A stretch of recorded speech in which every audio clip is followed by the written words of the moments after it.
B'siyat Dishmai, we're going to catch up a little bit on Sefer HaShem from Rav Moshe Amber, Alav Shalom.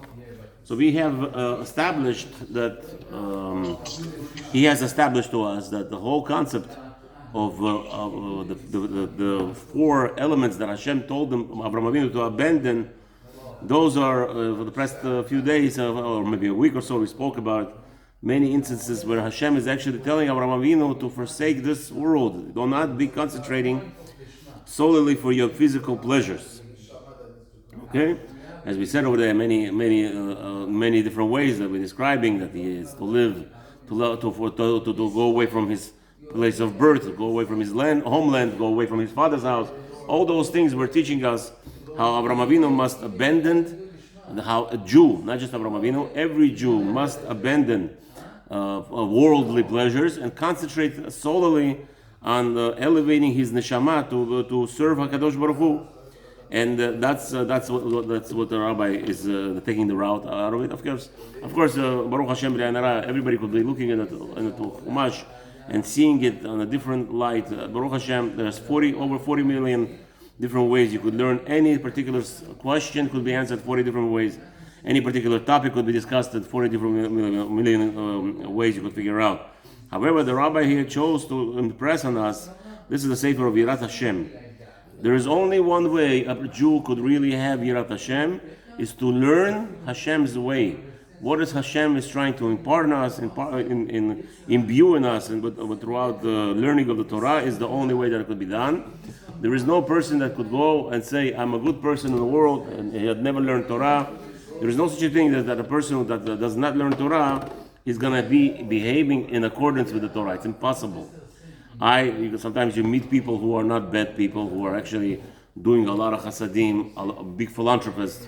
But again, if it's not a person who learned Torah, there are always side gains. Side gains always, right? That a person who knows, let's say for instance, we're going to take this person that everybody talks about right now, this individual, they call him Mr. Trump, right? Everybody thinks that when he does chesed, it's because he's doing it out of his heart, and they're trying to paint the picture to you that he's trying to do it out of his heart, but it's not true, right? Because don't forget, he is a famous person, and every famous person knows one thing for sure, that whatever they do, there will be people recording it and will be advertising it and try to sell it, because that's the history shows us, as we know from Mr.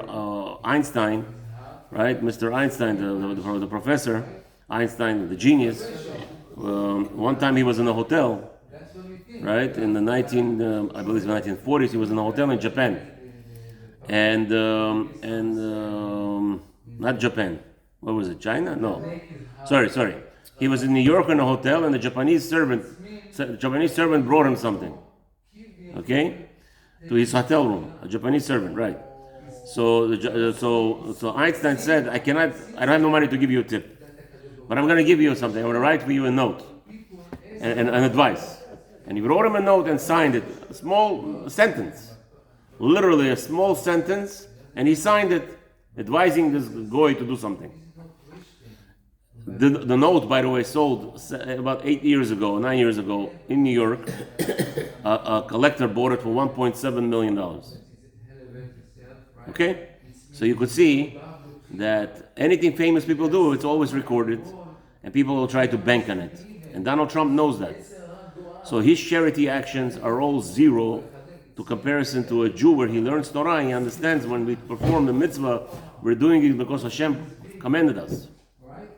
As the sages say to us, sometimes you could actually do charity, and you could actually be doing a sin, because there are also rules of how to give charity appropriately.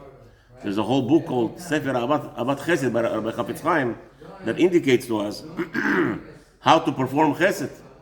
Many times it says over there, a person give charity. For instance, where is it the sin? I'll tell you. Where can a person give $10 million charity and it could be a sin? First of all, giving it to a Palestinian terrorist organization or another terrorist organization. He gives $10 million. He give charity. But if they're going to be using it to harm people, and he knows it, so his charity is actually a sin. But he's a philanthropist. No, he's a murderer. If he's promoting charity, we're giving charity for promoting, promoting terrorism. But that's, everybody understands, obviously, it's not charity. But let me tell you a different story. Let's say a person gives a poor people $5 million. He gives out $5 million to poor people every year. Right? You hear Zohar? Zohar? Hello? You there? I don't know. Okay, so a person gives a charity for $5 million a year for poor people. But he made sure to tell his manager that this money cannot be given to my brother, who is also a needy person. So really, his brother is a needy person. He thinks he's doing charity, but in reality, he's not doing charity. He's actually committing a sin by what's his name? So we're discussing that even sometimes a person could do charity, and in reality, it could actually be a sin. Like we said, a person gives $5 million to poor people every year, but he makes sure to tell his manager of this charity fund when his brother, a poor person, by the way, a poor person who needs money, comes for charity and he says, don't give my brother a penny. So here, you see that his charity is not because he loves to do charity, but actually it's opposite. He's doing it for his honor. He's not doing it, so he's not getting a mitzvah. Like we said, any mitzvah that people do without learning Torah, without properly fulfilling it, could be actually a sin, like we just said many times. So just finish off this aspect of Avraham Avinu being directed to go away from his household. So the rabbi finishes off over here with the following statement. It says over there, when Avraham Avinu understood the message from HaShem, that a person should not be concentrating on this world, but rather concentrate on elevating his neshama. So he says, "Vayikach Avram et Sarai ishto." So the rabbi says, what does that mean, Vayikach Avram Sarai? Where did he take her? Why didn't you just say, Vayilchu Avram et Sarai ishto? And they both go, right? Because Hashem said, Lech lecha. Hashem says, go to you, for you. And we explained over there, Hashem didn't mean just for you, just you yourself. You can't tell a man to abandon his family. So why does it have to say, Vayikach Avram? Could have just said easily, Vayilchu Abraham et Sarai. Why did it say Vayikach? So the rabbi says, Vayikach lashon limud.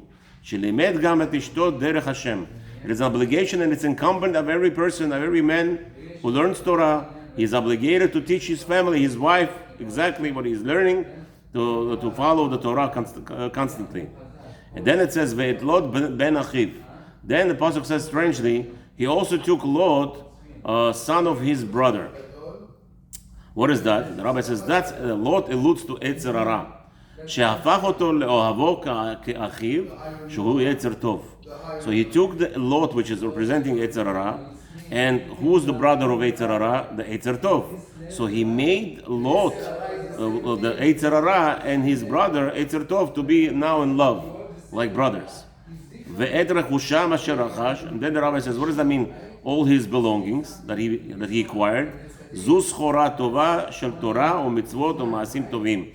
And Avraham Avinu took everything, that all the mitzvot and everything, as we know that when the tzaddik leaves the place or he goes to a new place, he brings a roshim, he brings impression, he brings something with him. What is he bringing with him? A tzaddik moves to town. What is he bringing with him, Markel? What is a tzaddik bringing to town? He doesn't have money. He doesn't buy buildings. He doesn't buy anything. What's the impression that he makes? All the mitzvot that he created to now, everything comes with him, the surrounding him. And the entire community and the entire area where the tzaddik goes to is actually benefiting from his coming there.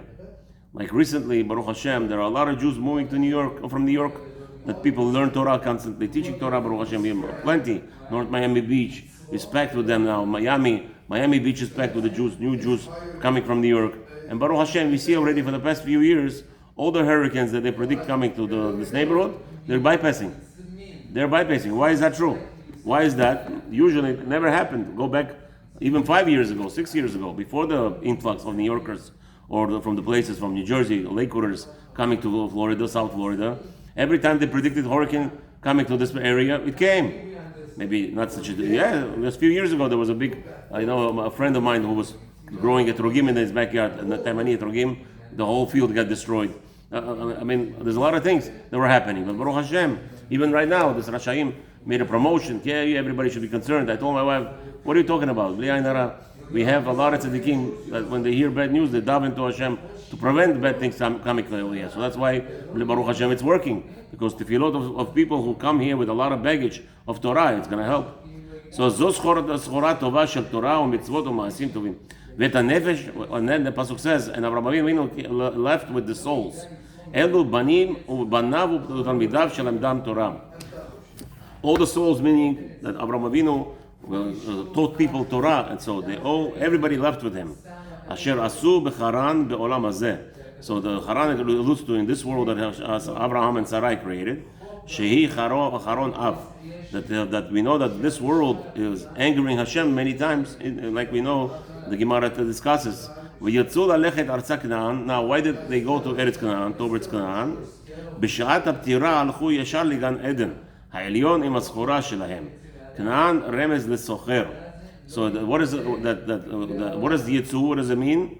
That when the person dies from this world, he goes straight. A person who is righteous, who concentrated and he made his life task to learn Torah. He doesn't rush in the morning to do business. He goes and he learns whatever minutes he could allot. Sometimes 5 minutes, sometimes 15 minutes, sometimes 20 minutes, sometimes an hour. People do that. So a person who concentrates on his spiritual elevation before he goes toils for his physical. HaKadosh Baruch Hu, this kind of people go straight to Gan Eden, Yashar. Canaan remez lesocher. The word Canaan means, is a hinting to us, a person who is a businessman. He deals, he buys and he sells. Kedichtiv, as it says, v'chagor netana leknaani, v'chagor netana leknaani. And it says over there that the business interactions was given to Knaani, the Knaani of the son of Ham. The Knaani, he was given that element of merchant. So he was a merchant. That's why you see a lot of Muslims, the Asian, the Middle East countries are very much business oriented. They're all merchants, selling items, always selling something. You go to Uzbekistan, go to Tashkent, go to Iraq, all the time where they have the most famous thing called bazaar. So everything. This Middle Eastern people always is socharim. That's HaShem is okay. So that's what the Jew is. The Jew is what is he selling always?